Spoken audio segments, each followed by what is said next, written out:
اللهم لك الحمد أنت قلت وقولك الحق المبين. قل صدق الله فاتبعوا ملة إبراهيم. ومن أصدق من الله حديثا ومن أصدق من الله قيلا.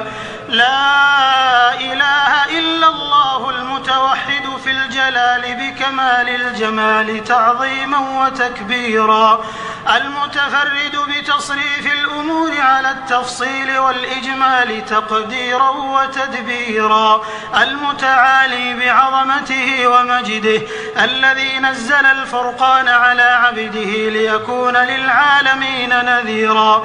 وصلوات الله وسلامه على خاتم النبيين وإمام المرسلين، الذي أرسله الله هاديا ومبشرا ونذيرا وداعيا إلى الله بإذنه وسراجا منيرا.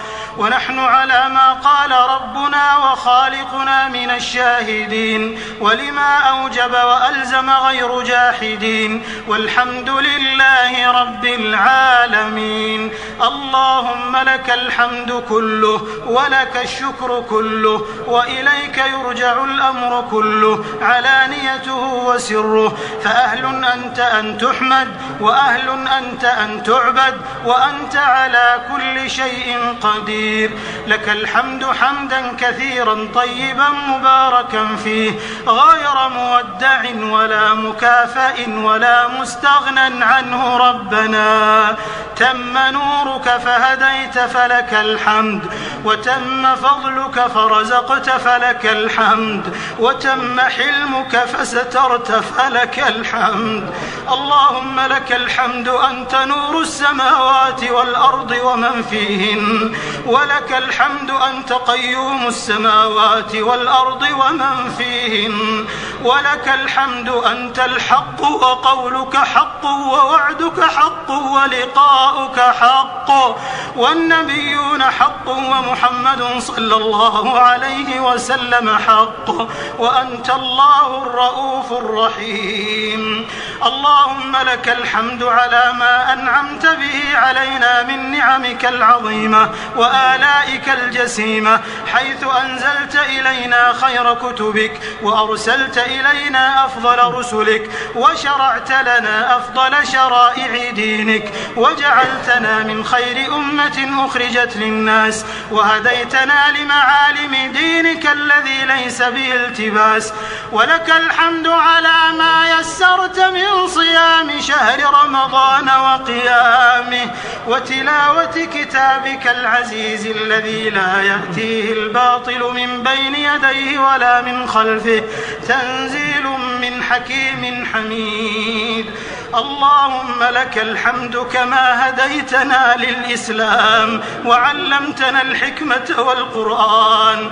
لا إله إلا أنت سبحانك إنا كنا من الظالمين. سبحانك وبحمدك عدد خلقك ورضا نفسك وزنة عرشك ومداد كلماتك. سبحانك وبحمدك على حلمك وعلمك. سبحانك وبحمدك على جمالك وجلالك وكمالك. اللهم أنت أحق من ذكر وأحق من عبد وأرأف من ملك وأنصر من ابتغي وأجود من سئل وأكرم من أعطى. أنت الأحد لا شريك لك والفرد لا ند لك، لن تطاع إلا بإذنك ولن تعصى إلا بعلمك، تطاع فتشكر وتعصى فتغفر. القلوب لك مفضية والسر عندك علانية، والحلال ما حللت والحرام ما حرمت والدين ما شرعت والخلق خلقك والأمر أمرك والعبد عبدك، وأنت الله الرؤوف الرحيم. اللهم إنا عبيدك بنو عبيدك بنو إمائك، نواصينا بيدك، ماض فينا حكمك، عدل فينا قضاؤك. نسألك بكل اسم هو لك سميت به نفسك أو أنزلته في كتابك أو علمته أحدا من خلقك أو استأثرت به في علم الغيب عندك أن تجعل قلوبنا ونور صدورنا وجلاء أحزاننا وذهاب همومنا وغمومنا وقائدنا ودليلنا إليك وإلى جناتك جنات النعيم. اللهم ذكرنا منه ما نسينا وعلمنا منه ما جهلنا وارزقنا تلاوته آناء الليل وأطراف النهار على الوجه الذي يرضيك عنا. اللهم اجعلنا ممن يحلل حلاله ويحرم حرامه ويعمل بمحكمه ويؤمن بمتشابهه ويتلوه حق تلاوته. اللهم اجعلنا ممن يقيم حروفه وحدوده ولا تجعلنا ممن يقيم حروفه ويضيع حدوده. اللهم اجعلنا من أهل القرآن الذين هم أهلك وخاصتك يا ذا الجلال والإكرام. اللهم اجعلنا ممن يقرأ القرآن فيرقى ولا تجعلنا ممن يقرأ القرآن فيشقى. اللهم اجعلنا ممن يقال لهم في الجنان اقرأ وارق ورتل كما كنت ترتل في الدنيا فإن منزلتك عند آخر آية تقرأها برحمتك يا أرحم الراحمين.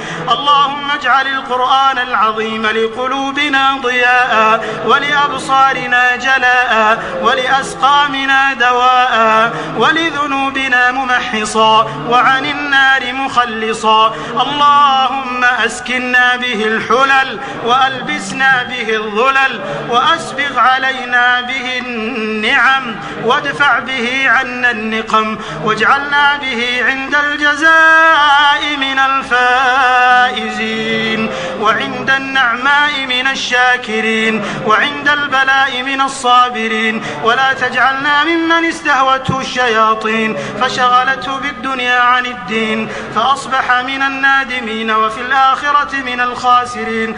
اللهم انفعنا وارفعنا بالقرآن العظيم الذي رفعت مكانه وأيدت سلطانه وبينت برهانه وقلت يا أعز من قائل سبحانه فإذا قرأناه فاتبع قرآنه ثم إن علينا بيانه أحسن كتبك نظاما وأفصحها كلاما وأبينها حلالا وحراما محكم البيان ظاهر البرهان محروس من الزيادة والنقصان فيه وعد ووعيد وتخويف وتهديد لا يأتيه الباطل من بين يديه ولا من خلفه تنزيل من حكيم حميد. اللهم أوجب لنا به الشرف المزيد وألحقنا بكل بر سعيد ووفقنا للعمل الصالح الرشيد.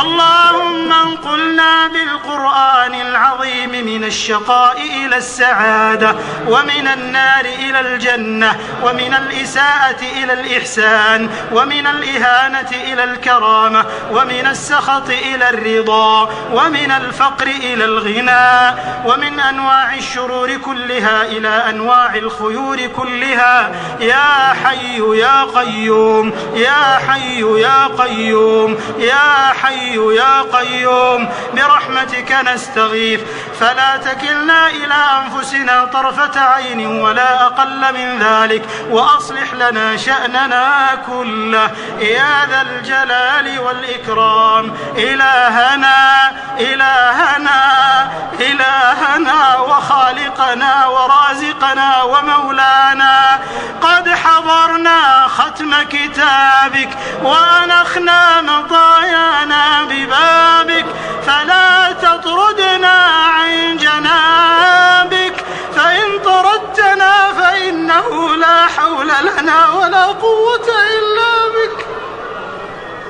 يا فرجنا إذا أغلقت الأبواب وانقطعت الأسباب وحيل بيننا وبين الأهل والأصحاب يا ذا الجلال والإكرام. اللهم يا سامع الصوت ويا سابق الفوت ويا كاسي العظام لحما بعد الموت، صل على نبينا وحبيبنا وسيدنا وقدوتنا محمد بن عبد الله، ولا تدع لنا في مقامنا هذا ذنبا إلا غفرته، ولا هما إلا فرجته، ولا كربا إلا نفسته، ولا دينا إلا قضيته، ولا مريضا إلا شفيته، ولا ميتا إلا رحمته، برحمتك يا أرحم الراحمين. اللهم إنا نسألك الجنة وما قرب إليها من قول وعمل، ونعوذ بك من النار وما قرب إليها من قول وعمل. اللهم إنا نسألك خشيتك في الغيب والشهادة، وكلمة الحق في الغضب والرضا، والقصد في الفقر والغنى، ونسألك اللهم نعيما لا ينفد وقرة عين لا تنقطع، ونسألك بأسمائك الحسنى وصفاتك العلى لذة النظر إلى وجهك الكريم والشوق إلى لقائك في غير ضراء مضرة ولا فتنة مضلة. اللهم اغفر لجميع موتى المسلمين الذين شهدوا لك بالوحدانية ولنبيك بالرسالة وماتوا على ذلك.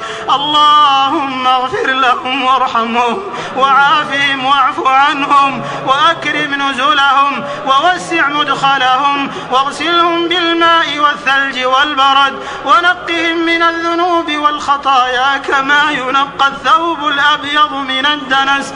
اللهم ارحمنا برحمتك إذا صرنا إلى ما صاروا إليه تحت الجنادل والتراب وحدنا رهيني أعمالنا. اللهم اغفر لمن مضى من ولاة أمورنا وعلمائنا وأقاربنا وإخواننا المسلمين. اللهم جازهم بالحسنات إحسانا وبالسيئات عفوا وغفرانا. اللهم انقلهم جميعا من ضيق اللحود ومراتع الدود إلى جناتك جنات الخلود في سدر مخضود وطلح منضود وظل ممدود يا غفور يا ودود. اللهم إنا نسألك بوجهك الجنة، اللهم إنا نسألك بوجهك الكريم الجنة.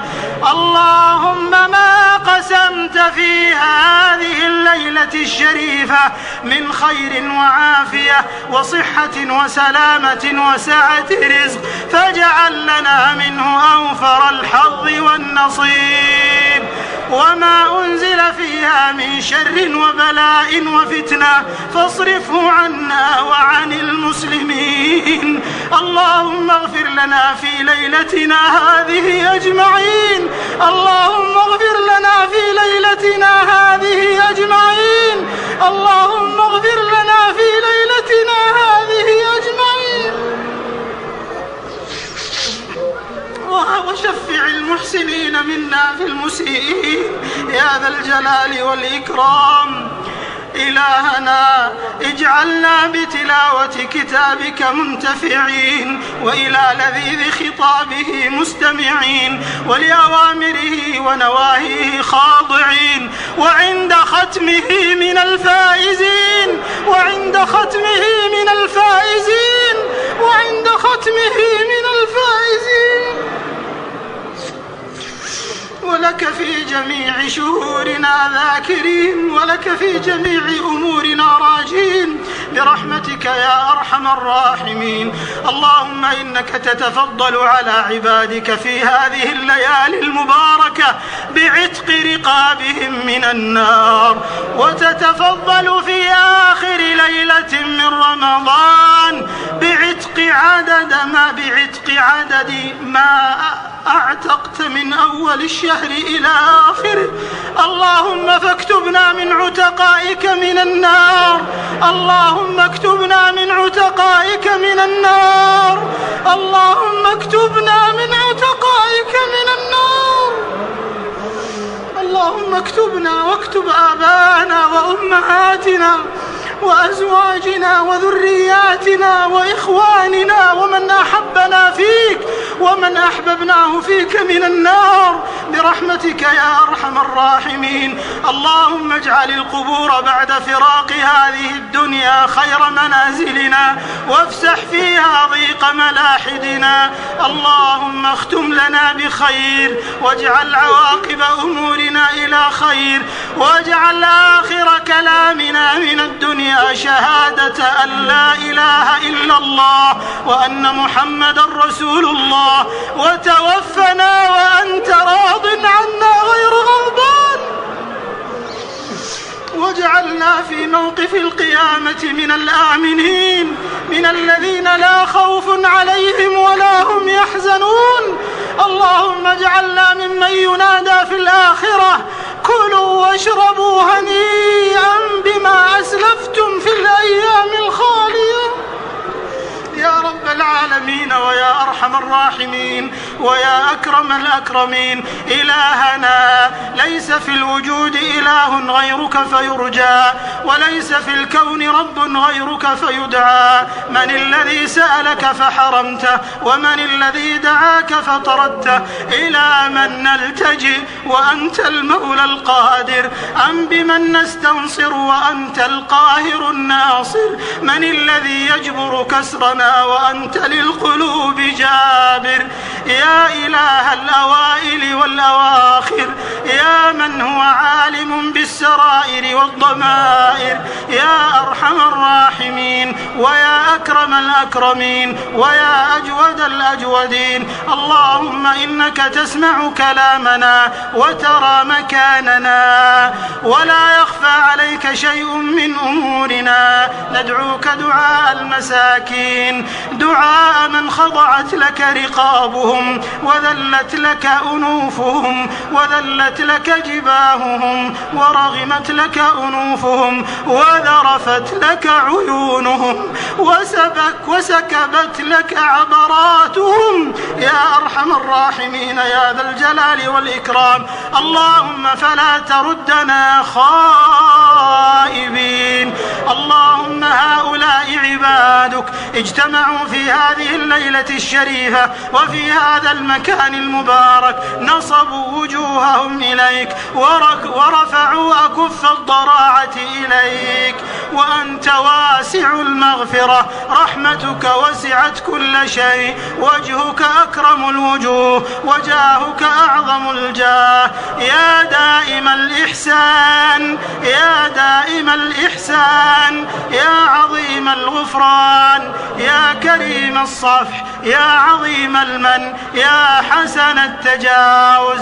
اجعل هذا الاجتماع اجتماعا مرحوما واجعل تفرقنا بعده تفرقا معصوما ولا تجعل فينا ولا معنا شقيا ولا محروما. اللهم لا تفرق جمعنا هذا إلا بذنب مغفور وسعي مشكور وعمل متقبل مبرور يا عزيز يا غفور. اللهم أعز الإسلام والمسلمين وأذل الشرك والمشركين ودمر أعداء الدين واجعل هذا البلد آمنا مطمئنا وسائر بلاد المسلمين. اللهم آمنا في أوطاننا وأصلح أئمتنا وولاة أمورنا. اللهم وفق عبدك خادم الحرمين الشريفين إلى ما تحب وترضى وخذ بناصيته للبر والتقوى. اللهم انصر به دينك وأعل به كلمتك وأعز به أولياءك. اللهم وفقه وولي عهده وإخوانه وأعوانه إلى ما فيه عز الإسلام وصلاح المسلمين وإلى ما فيه خير البلاد والعباد. اللهم احفظ على هذه البلاد عقيدتها وقيادتها وأمنها واستقرارها وتماسكها وتلاحمها يا ذا الجلال والإكرام. اللهم من أرادنا وأراد عقيدتنا وأراد ديننا وبلادنا وأمننا بسوء فأشغله بنفسه ورد كيده في نحره واجعل تدبيره تدميره يا سميع الدعاء. اللهم أدم على هذه البلاد نعمة الحرمين الشريفين ونعمة الأمن والأمان، واحفظها وسائر بلاد المسلمين من عدوان المعتدين ومن كيد الكائدين ومن مكر الماكرين. اللهم إنا نسألك بأسمائك الحسنى وصفاتك العلى يا من لا يهزم جندك ولا يخلف وعدك، نسألك اللهم نصرك المؤزر لإخواننا المسلمين في كل مكان يا قوي يا عزيز. إلهنا عظم الكرب واشتد الخطب على كثير من إخواننا المسلمين، فاللهم ارحم ضعفهم، اللهم اكشف ضرهم، اللهم اكشف الضر عن المتضررين والبأساء عن البائسين. اللهم انصر إخواننا في فلسطين، اللهم انصر إخواننا في فلسطين على الصهاينة الغاصبين المحتلين. اللهم احفظ المسجد الأقصى من عدوان المعتدين ومن كيد الكائدين. اللهم اجعله شامخا عزيزا إلى يوم الدين. اللهم اكتب لنا فيه صلاة قبل الممات يا رفيع الدرجات ويا قاضي الحاجات. اقض حاجاتنا وارفع درجاتنا واغفر ذنوبنا واستر عيوبنا وحصن فروجنا واختم بالصالحات أعمالنا وبالسعادة آجالنا. اللهم كاشف الهم، اللهم فارج الغم، نسألك اللهم يا مجيب دعوة المضطرين، يا مجيب دعوة المضطرين، يا مجيب دعوة المضطرين، يا رحمن الدنيا والآخرة ورحيمهما، نسألك اللهم رحمة من عندك تغنينا عن رحمة من سواك. اللهم اكشف الغمة عن هذه الأمة واجمع قلوبها على الكتاب والسنة يا ذا العطاء والفضل والمنة. اللهم احقن دماء المسلمين في العراق، اللهم احقن دماء المسلمين في العراق وفي كل مكان يا حي يا قيوم. اللهم كن للأرامل واليتامى والمساكين والمحتاجين يا أرحم الراحمين. اللهم وفق أغنياءنا للعطف على فقرائنا يا حي يا قيوم.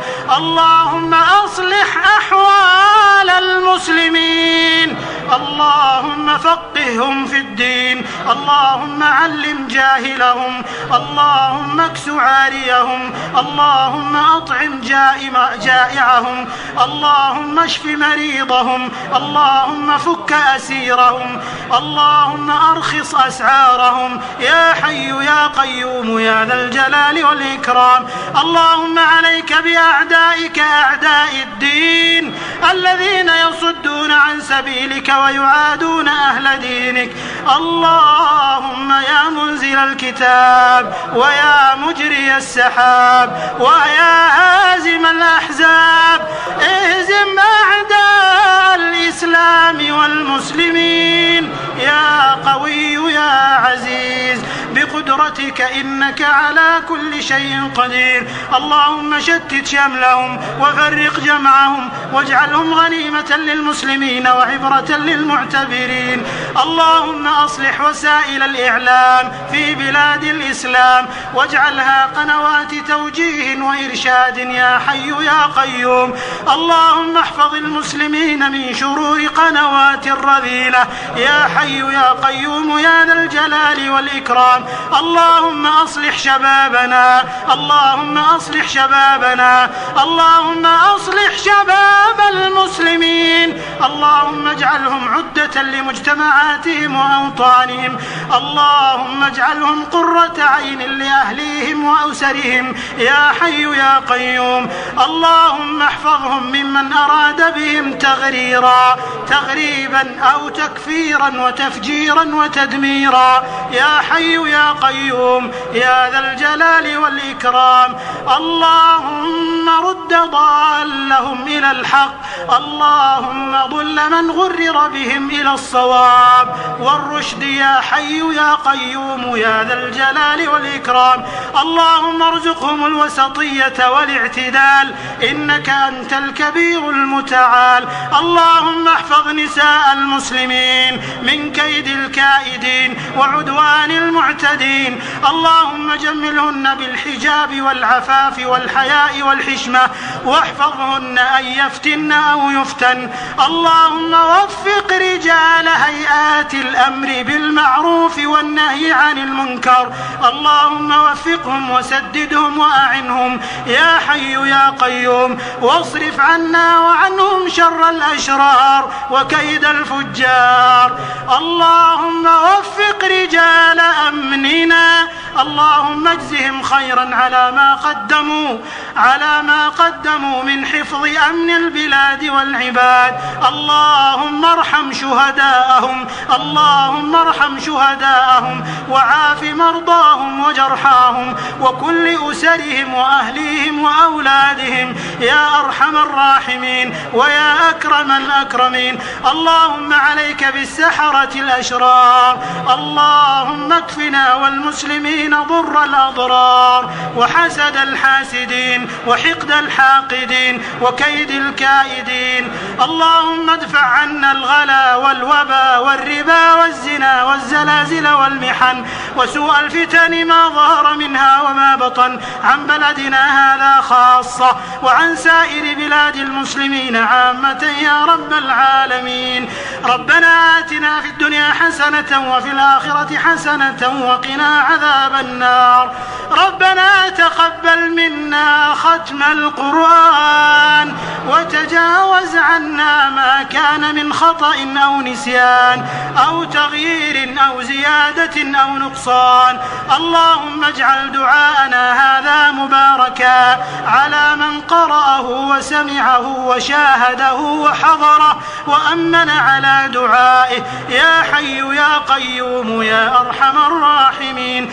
اللهم لا تردنا خائبين ولا من بابك مطرودين ولا من رحمتك محرومين، واجعل خير أعمالنا أواخرها وخير أعمالنا خواتمها وخير أيامنا يوم نلقاك. وأعد علينا رمضان أعواما عديدة وأزمنة مديدة ونحن وأمتنا وبلادنا في خير وحياة سعيدة يا ذا الجلال والإكرام. اللهم ما قصر عنه علمنا ولم تبلغه مسألتنا من خيري الدنيا والآخرة فإنا نرغب إليك فيه ونسألك إياه. نسألك أن تجود علينا بجودك وتعمنا بفضلك ومنك ورحمتك يا أرحم الراحمين. سمعنا وأطعنا، غفرانك ربنا وإليك المصير.